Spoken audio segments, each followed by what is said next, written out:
वलियन्ताणं नमो सिद्धाणं नमो आयरीयाणं नमो वज्झायाणं नमो लोये सव्यसाहुणं मुक्तामुक्तैकिरूपो यः कर्मभिः संविदादिना अक्षयं परमात्मानं ज्ञानमूर्तिनमामि तं नमो वरियन्ताणं नमो सिद्धाणं नमो आयरीयाणं नमो वज्झायाणं नमो लोये सव्यसाहुणं। बोलिए अनंत अनंत से परमेष्टि भगवान की जय हो। आदि ब्रह्म आदिनाथ भगवान की जय हो। वर्तमान शासन महावीर भगवान की जय हो। आचार्य भट्ट अक्लंग देव स्वामी महाराज की जय हो। आचार्य श्री गणाचार्य विराग सागर जी महाराज की जय हो। आचार्य गुरु शिक्षक विश्व सागर जी महाराज की जय हो। अहिंसा में विश्व धर्म की परम पूज्य मुनि श्री अजित सागर जी महाराज जी की, परम पूज्य शमनी गण्यर के गुरुमा शर्विंदे श्री माता जी की। आज से यहाँ पर हम नवीन ग्रंथ का स्वाध्याय कहें, वाचन कहें अथवा उसका उच्चारण अर्थ सहित कहें, स्वरूप संबोधन एक ऐसा महान ग्रंथ जिसमें अपनी आत्मा को संबोधित किया है। अपनी आत्मा के बारे में बताया गया है, हमारी आत्मा के गुण क्या हैं, आत्मा में कितने गुण हैं, कैसे कैसे गुण हैं।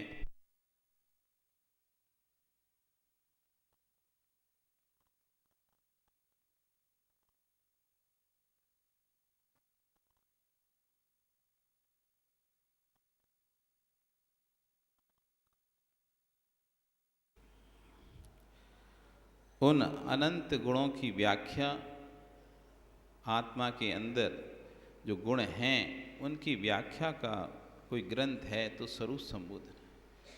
जैसे कि नाम से ही स्वरूप, स्व का रूप, स्व के विषय में स्व को ही संबोधन का, स्व स्वयं स्वयं स्थितम स्वस्मय स्वस्मा विनश्वरम, जिसमें स्वयं ही स्वयं को स्वयं से, स्वयं के लिए, स्वयं से अलग होकर स्वयं का स्वयं में संबोधन है, वो स्वरूप संबोधन है। भिन्न कारक अभिन्न कारक। संस्कृत तो पढ़ी होगी ना आपने बचपन में। कर्ता ने कर्म को करण से संप्रदान के लिए अपादान से अलग संबंध काकी के नानी ने रारी रे अधिगण में पेपर संबोधन हे भो अरे। पढ़े कि नहीं पढ़े? क्या महावीर जी पढ़े ना? पढ़े थे महाराज। कर्ता ने कर्म को, कर्ता या क्रियाम करोति सा कर्ता। कौन होता है कर्ता? जो क्रिया को करता है उसका नाम होता है कर्ता। किसको करता है? आप करता हो कि नहीं हो? आप करता हो कि नहीं हो? क्या करते हो आप? कौन सी क्रिया के करता हो? आप करता हो क्या? किस क्रिया के करता हो? आपने क्या किया है बताओ अंजू जी। पेट्रोल पंप आपने बनाया, मकान आपने बनाया, पैसा आपने बनाया, क्या किया आपने? किसके करता हो?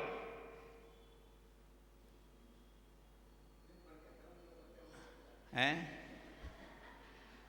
मकान बनाने वाला तो मिस्त्री था, तो आपने मकान बनाए क्या? तो फिर आप मकान के करता हैं क्या? या क्रियाम करोति सा करता, जो क्रिया को करता है उसका नाम करता होता है। तो आपने किसको किया? पेट्रोल पंप में टैंक का गड्ढा खोदा, उसमें टंकी फेंक करी आपने, उसको भरा, मशीन बनाई आपने, क्या किया? बालू बनाई, रेत बनाई, ईंट बनाई, क्या किस चीज से करता हो आप? तो चलाने के लिए तो वो लाइट से चल रहा है, चलाने को तो लाइट चला रही है उसे, लाइट उसके चलाने का करता है कि आप करता है? लाइट चला रही है कि आप चला रहे हो? कौन चला रहा है? तो लाइट का स्विच आप दबा रहे हो कि दबाने वाला कोई और है? ऑर्डर देते हो, लाइट का स्विच दबाते हो क्या? नहीं दबाते ना। तो लाइट के स्विच के आप करता हो क्या? आप बताओ, अपने जीवन में जितने भी कार्य आप करते हो उसमें से कितनी चीजों के आप करते हो? मानता हूं आप किस किस की करता हो? रोटी बनाने की, रोटी बनाने की करता हूं। आपने रोटी में क्या बनाया? आपके शरीर का कौन सा अंश रोटी में लगा है? आटे ने रोटी बनाई है कि आप रोटी बने हो? कौन ने रोटी बनाई? आटे ने रोटी बनाया कि आपने रोटी बनाया? पटा बेलन ने रोटी बनाया कि आपने रोटी बनाया? हमने। बोलो। किसने रोटी को बनाया है? या क्रियाम करोति सा करता,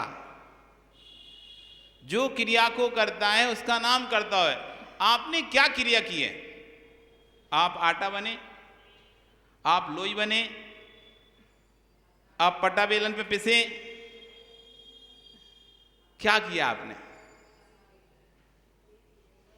ये स्वरूप संबोध है, न्याय का सबसे सर्वोत्कृष्ट ग्रंथ है। देखने में सामान्य सी बात है महाराज जी, हम ही तो करते हैं आटा, हमने एक तो गेहूं पीसा है, हमने तो आटे को मथा है, हमने तो पटा बेलन पे रोटी बनाई है, तो मैं ही तो करता हूं, मैं ही तो करता हूं। देखने में आपको लग रहा है आपने किया, व्यवहार से वास्तव में आपने किया है। लेकिन रोटी बना कौन है?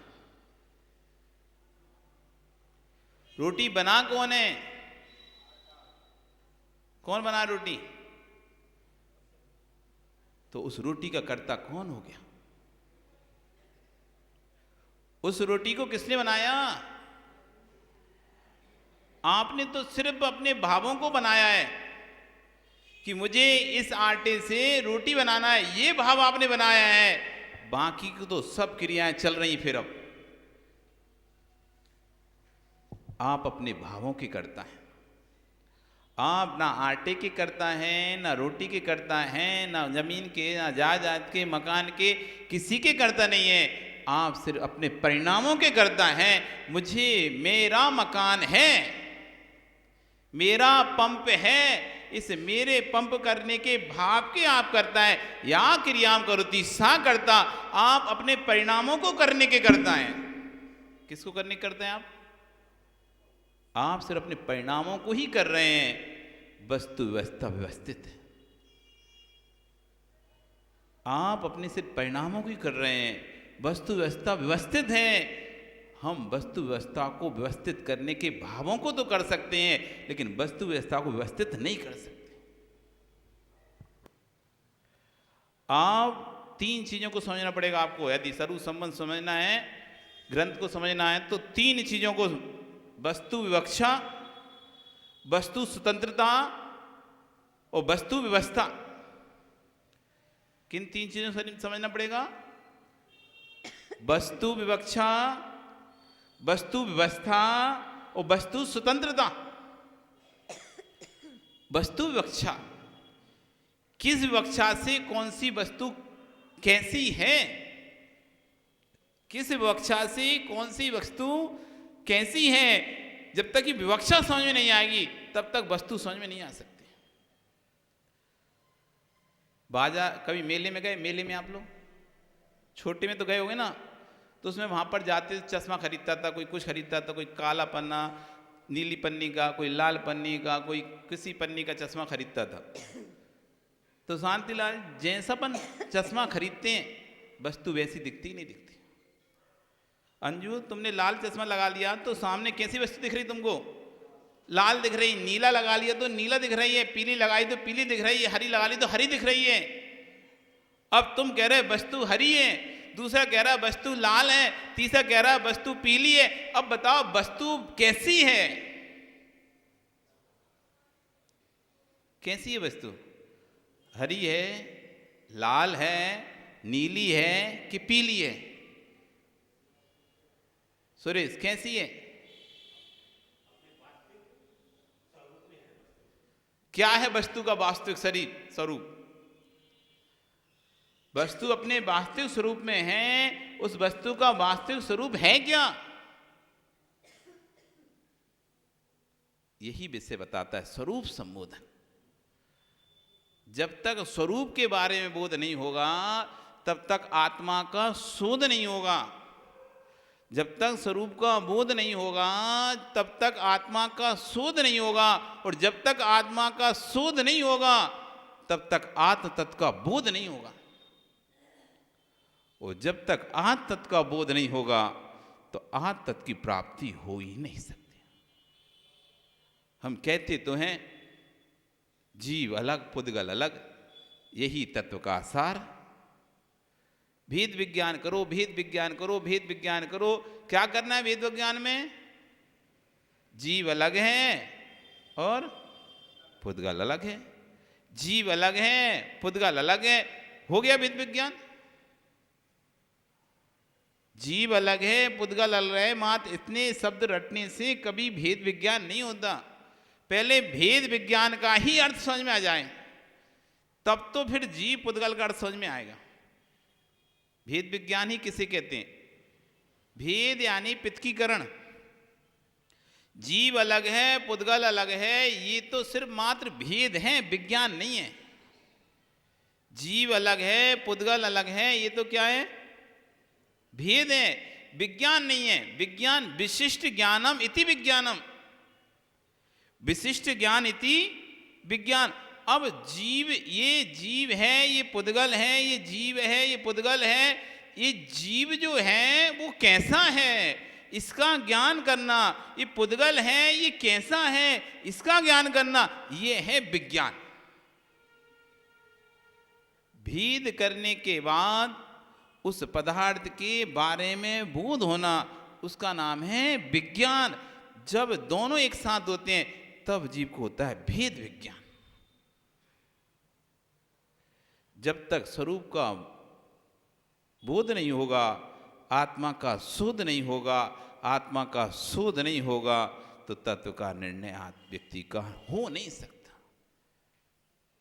स्वयं व्यक्ति जो अंदर ही संशय में भरा हुआ है वो किस बात का निर्णय कर सकता है? निर्णय वही कर पाएगा जो स्वयं में निर्णय ले चुका होगा। जिसने स्वयं में अंदर निर्णय ले लिया होगा वही व्यक्ति बाहर निर्णय कर सकता है। जो अंदर निर्णय नहीं ले पाता वो बाहर भी निर्णय नहीं कर सकता है। विशेष ध्यान रखना। निर्णय करने, अब कोई कहता ना अरे इसका निर्णय करने की शक्ति कमजोर है इसके अंदर, ये निर्णय नहीं ले पाता। निर्णय नहीं ले पाता, क्यों नहीं ले पाता? क्योंकि स्वयं संशय से युक्त है। किससे युक्त है? और जो संशय से युक्त होगा, पता नहीं ऐसा करूं कि नहीं करूं, करूं कि नहीं करूं, तो कभी निर्णय को नहीं ले पाएगा। और जिसने निर्णय नहीं लिया वो कार्य भी नहीं कर पाएगा। वस्तु विवक्षा, वस्तु नीली है, पीली है, हरी है, सफेद है, काली है, कैसी है? वस्तु कैसी है? कैसी सुरेश वस्तु? तुम नीली पन्नी पहने हो तो नीली दिखाई दे रही है, रमेश को पीली पन्नी पहना तो पीली दिखाई दे रही है, लालचंद जी हरी पन्नी पहने तो हरी दिखाई दे रही है उनको, महावीर जी को काली दिखाई दे रही, किसी को कुछ दिखाई दे रही। बाकी वस्तु कैसी है?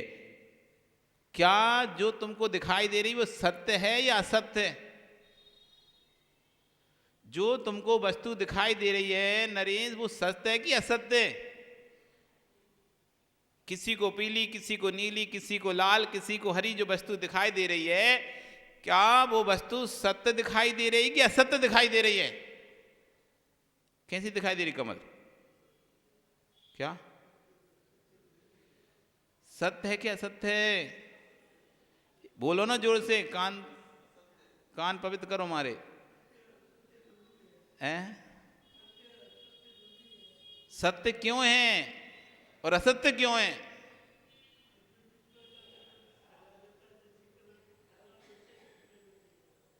सत्य क्यों है और असत्य क्यों है?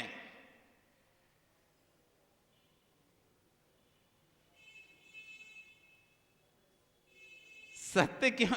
अब माता ही हंस रही थी, बोल रही थी कि आप तो सही भी बोलता है तो ऐसे पूछ लेते हो, बाद में बेचारा घबराई जाते। यही तो न्याय है, यही तो न्याय विद्या है। आप टीवी में नहीं देखे क्या?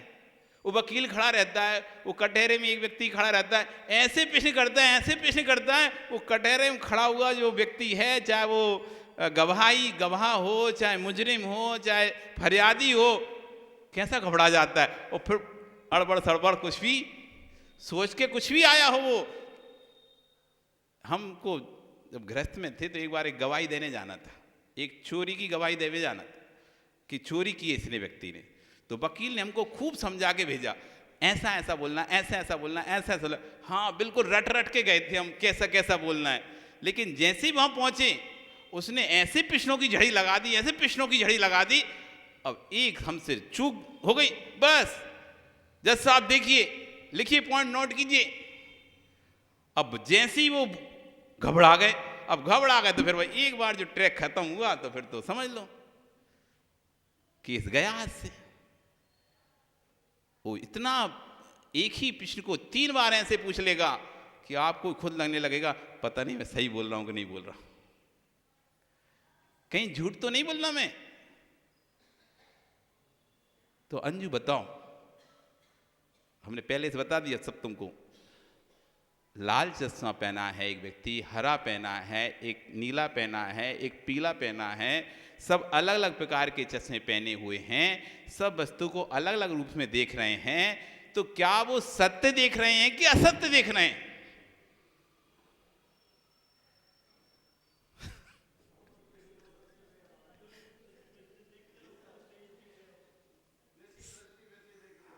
तो वो सत्य देख रहे हैं कि असत्य देख रहे हैं? उन्हें सत्य दिखाई दे रहा है कि असत्य दिखाई दे रहा है? चीज तो सत्य है तभी तो दिखाई दे रही है, चीज नहीं होगी सत्य तो दिखाई कैसे देगी? चीज तो सफेद है, ये टेबल सफेद है, मार्बल सफेद है, लेकिन चश्मा कोई पीला पहना, कोई नीला पहना, कोई लाल पहना, कोई हरा पहना, कोई काला पहना, तो मार्बल उसे किसी को लाल दिख रहा है, किसी को नीला, किसी को पीला, किसी को सफेद। तो ये बताओ उनको जो दिख रहा है वो सत्य दिख रहा है कि असत्य दिख रहा है? सत्य दिख रहा है कि असत्य दिख रहा है? इतने तो पूछ रहे हैं महावीर जी, क्या दिख रहा है उनको? वस्तु तो सफेद है, पक्का है, वो सत्य देख रहे हैं। ओ पन्नालाल जी कैसा देख रहे हैं? सत्य क्या असत्य? सत्य देख रहे हैं। तो वो क्या देख रहे हैं, सत्य क्या असत्य? पीला है मार्बल, एक कह रहा है नीला है मार्बल, एक कह रहा है लाल है मार्बल, एक कह रहा है सफेद है मार्बल। अब बताओ सत्य कौन बोल रहा है इसमें से?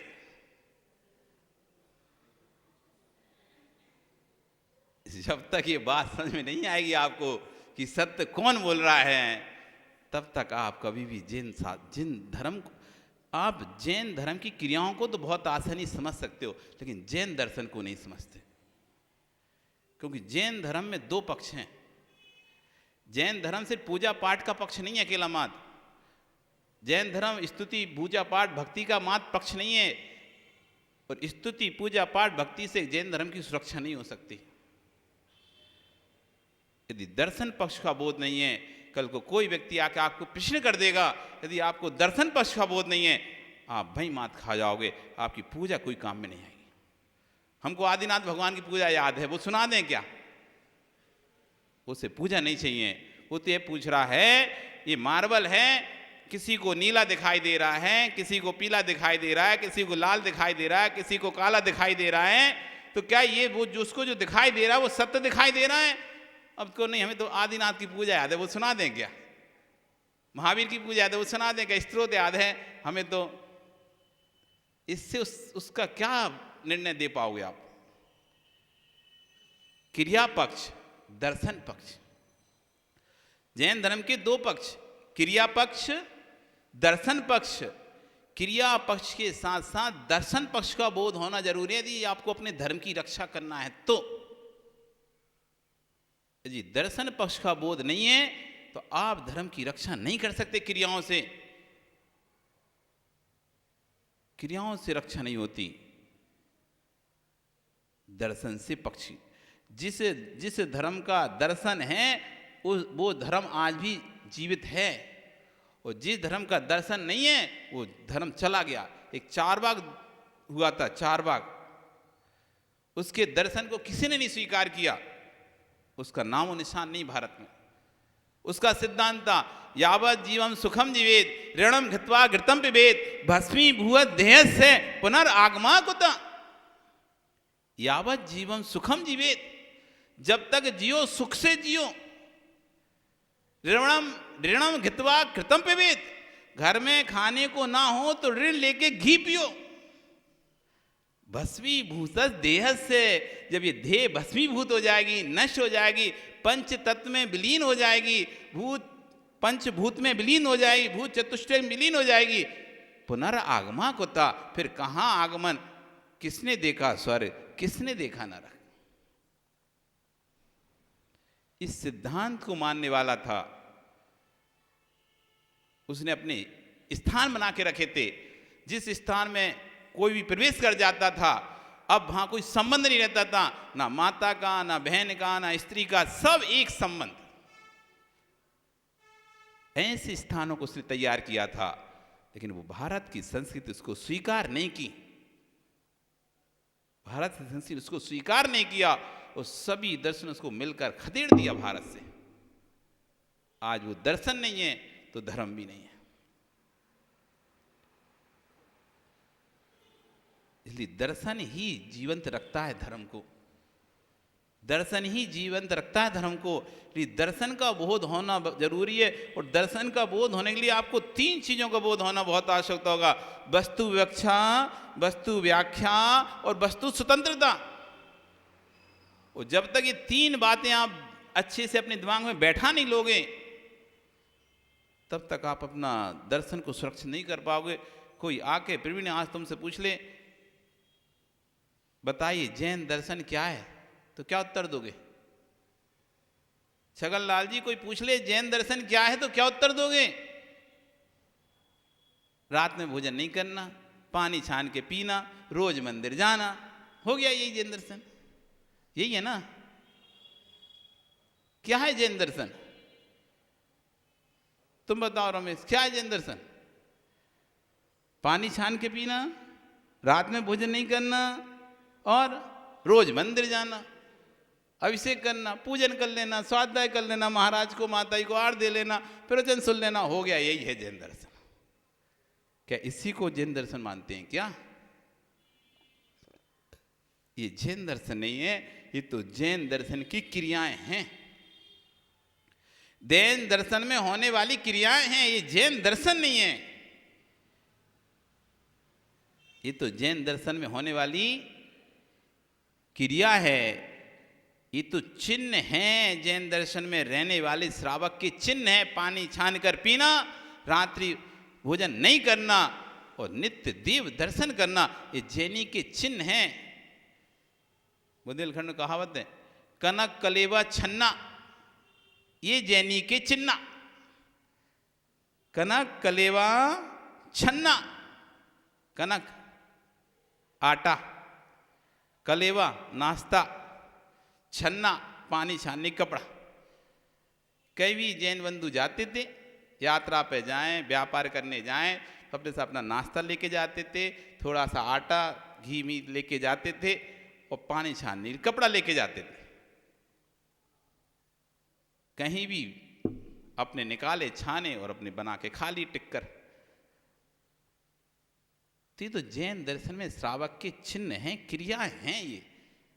ये तो जैन दर्शन के श्रावक के चिन्ह हैं, क्रियाएं हैं कि रात में भोजन नहीं करता ये व्यक्ति। भैया जैन है, कोई ढोल बजाने की महज जरूरत नहीं है कि आपको प्रभाव न करने की ढोल बजाने की जरूरत है। बिल्कुल ढोल बजाने की जरूरत नहीं मानता हो कि हम जैन है जैन है। आप तो जब भी ट्रेन में जा रहे हैं, किसी भी फंक्शन में हैं, जैसी 5 बजे आपने अपना टिफिन निकाल के बैठ के खाना शुरू कर दिया, दुनिया समझ जाएगी जैन है। कहीं भी आप थे, जा रहे थे, आपने नल देखा, पाइप हेडपंप देखा, कपड़ा निकाल कर उसमें लगाकर पानी छान कर पीने लगे, भरने लगे बोतल में, व्यक्ति समझ जाएगा जैन है। लाखों के बैनर लगाने की जरूरत नहीं है, लाखों के महावीर की अहिंसा का प्रचार करने की जरूरत नहीं है। आप सिर्फ अपना समय पर डिब्बा खोलकर बैठ जाओ, पानी छान कर गलना लगा के पानी छानने लगो, इतने भी प्रचार हो जाएगा जैन है। अरे जगह जगह लोग जैनों का सम्मान रखते हैं, किस बात पर? ये रात में नहीं खाते। वो अपनी शादी में बुलाएंगे तो भैया 5-4 बजे से आना। खुद भले रात में खाता है, लेकिन आपको शादी, उसको अपने जैनों को उसको अपनी शादी में बुलाना है तो अपने कार्ड में लिखा है 4 बजे से भोजन प्रारंभ हो जाएगा। कौन से पता है कि जैन लोगों को ही मुझे बुलाना है, इसलिए जैन लोग रात में नहीं खाते, 4 बजे से भोजन प्रारंभ हो जाएगा। तुम 4:30 बजे पहुंच गए, हाँ भैया यार जैनी आ गए, चालू करो। और तुम 8 बजे पहुंच रहे हो, वो कह रहे हमको तो चलता है। सब डुबा दिया तुमने। भी भरी सभा में तुमने जैन धर्म को लजा दिया। वहां रात में अपनी रसना इंद्री के लोलुप में तुमने जैन धर्म को डुबा दिया। रात को 8 बजे वहां खा रहे हो तुम खड़े खड़े, और कोई पूछा, अरे अजैन लोग तो पूछ लेते हैं जिनको नहीं जानकारी होती, अरे आप तो जैन साहब आप रात में खा रहे? तो जैन साहब कहते हैं नहीं नहीं हमको तो चलता है। तुमने पूरे धर्म को लजा दिया, चलता है कह के। पूरे धर्म की अपरावना कर दिया आपने। इसलिए प्रभावना करने के लिए बहुत जरूरत नहीं है, आप समय पे पहुंच जाओ। उसने भोजन आपको बुलाया है 4 बजे से, वो समझ रहा है कि जैन है, 4 बजे से आना पड़ेगा इसको, उसने व्यवस्था भी की है, वो इंतजार भी कर रहे हैं भैया जैन लोग आए, हम चालू करें, जैन आए चालू। कोई पहुंच ही नहीं रहा, ये सब अपनी दुकान में लगे हैं, चले जाएंगे 6 बजे आराम से, 7 बजे वो देख रहे हैं, अरे अभी तो है दिन, अभी तो है दिन। ओ देखते देखते वो डूब ही गया। और इस रात में खा रहे हैं वहां पर, तुमने धर्म को लजा दिया। ये तो तुम्हारे चिन्ह थे, ये जैन दर्शन नहीं था। जैन दर्शन क्या है? कोई पूछ लेगा तो क्या उत्तर दोगे महावीर जी? आप तो अध्यक्ष रहे हो और जीते जी भूत बन गए। हाँ, यही जगत की लीला है अध्यक्ष जी। लोग जिंदा जिंदा में तो मरे में तो बनाते ही हैं, मर गया तो कहने लगे भूत बन गया वो, लेकिन आपको तो जिंदा में भूत बना दिया। भूत अध्यक्ष क्या? कौन से अध्यक्ष हो आप महावीर जी? कौन से अध्यक्ष हो? भूत अध्यक्ष, जिंदे में ही भूत बना दिया, जिंदा भूत। इस समाज की लीला ऐसी है, काम परे कछु और है, काम सरे कछु और। शादी हो गई अध्यक्ष जी? शादी हो गई? शादी हुई ना आपकी? जब गए थे तो सिर पर क्या बांध के गए थे? मोहर बांधी थी? नहीं, कुछ बांधते ही नहीं सिर पर। क्या नरेश, बांधी थी नहीं बांधी कुछ? तब तो बड़े सिर पर रखे थे उसे, शादी करने जाना था तो। और शादी हो गई, उसके बाद क्या किया फिर तुमने? शादी हो गई, उसके बाद शांतिलाल जी क्या किया? सिरा दिया, पानी में सिरा दिया, कहीं भी पटक दिया। काम पड़े कछु और है, काम सरे कछु और। जब काम पड़ता है तो व्यक्ति उसको सिर पर रखता है। और जैसे ही काम निकल जाता है, ये जाओ पानी में। इसलिए प्रवीण संभल के रहना। काम पड़े कछु और है, काम सरे कछु और। अंजू भाई काम पड़े कछु और है, काम है तो अंजू भाई अंजू भाई अंजू भाई, और काम नहीं तो काय के अंजू, हम कमे कंजू से। ऐसा तो हम ही कर लेंगे, कौन सा बड़ा काम कर दिया उसने। काम पड़ने पर तो अरे अंजू को फोन लगाओ, और कोई नहीं करा पाएगा। वो काम निकले, अरे कौन सा बड़ा काम था, कोई भी चलाता, एक लिख के ही तो देना था, एक कागज ही तो देना था, हम दे आते। क्यों? अब काम निकल चुका है। जब काम था तब एक कागज देने में हवा खिसक रही थी।